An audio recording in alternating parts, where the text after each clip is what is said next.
Pinag-utos ni Justice Secretary Laila De Lima sa National Investigation na paigtingin ang paghanap at arestuhin ang magkapatid na Lynn Napoles upang panagutin sa batas kaugnay sa serious illegal detention na isinampan ni Ben Hurluy na dating kawani ni Napoles. Para sa detalye, balita mo kami Noel Perfecto. Iisa lang ang atas ni Justice Secretary Laila De Lima sa mga operatiba ng NBI. Hanapin at arestuhin ang magkapatid na Janet Lim Napoles at Reynald Jojo Lim para panagutin sa kasong serious illegal detention na isinampan ng dati nitong mga empleyo na sina Ben Hurluy at Merlina Sunas kamakailan sa Makati RTC Branch 150. Ito'y matapos na makita ng Makati RTC Branch 150 Judge Elmo Alameda ng sapat na dahilan para magpalabas ng warrant of arrest para sa magkapatid at pinagdiinan pa nito na hindi ito bailable. Nanawagan naman si Secretary De Lima sa lahat ng mamamayan o sa sino ang makakita sa magkapatid na agad nilang isumbong sa mga otoridad o dili kaya hulihin na nila ang mga ito.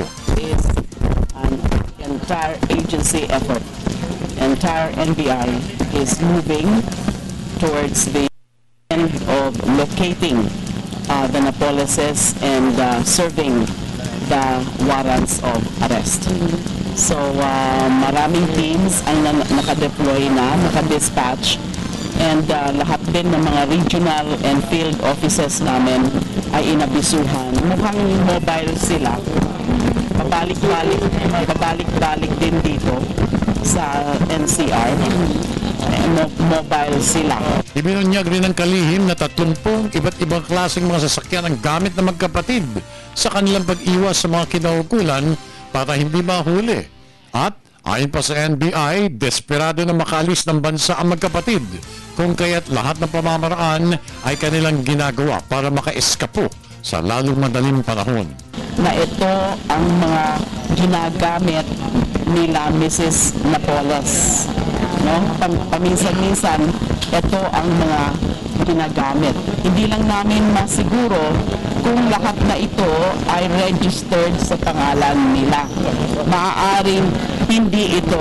Yung iba dito ay hindi registered.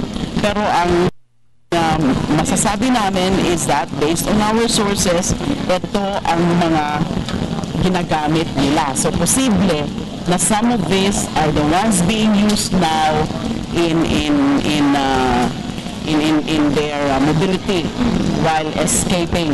At dahil sa atas mismo ng Pangulong Benigno Aquino III na bigyan solusyon ang kontrobersyal na 10 billion pesos PDAF at 900 million pesos na Malampaya Fund scams, inalerto na rin ng kalihim ang lahat ng ahensya ng pamahalaan na tumulong sa paghanap sa dalawang suspect.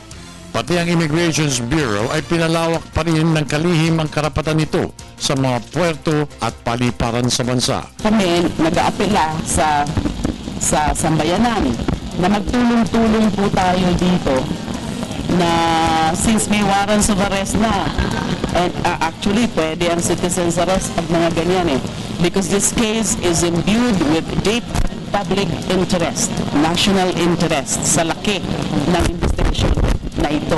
Hindi pwede makalusutan po tayo, hindi pwede na makalusot ito na makaano sa the arm of the law. Para sa Telebisyon ng Bayan, ako naman si Noel Perfecto.